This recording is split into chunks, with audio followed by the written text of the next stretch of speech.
চলছে বারিলতিরাজ কচু চাষের উপযুক্ত মৌসুম।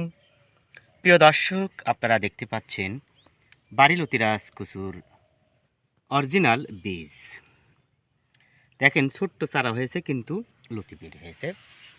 এখানে আমাদের মোটামুটি 50 শতক জায়গা রয়েছে, আমরা বারিলতিরাজ কচু চাষ করেছি। তো যাই হোক, ভালো বীজ ভালো ফসল, কেবল সুস্থ সবল বীজ থেকে সুস্থ সবল ফসল আশা করা যায়।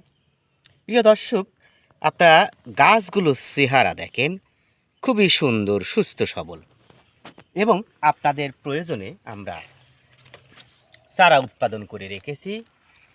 দেখেন প্রত্যেকটা গাছে এলোমেলোভাবে প্রচুর পরিমাণে লতি বের হয়ে আসছে। যারা অরিজিনাল বারিলতিরাজ কচুর বীজ, ফুল, পোয়া বা চারা পেতে চান, আমাদের সাথে যোগাযোগ করুন। ভালো থাকুন, সুস্থ থাকুন।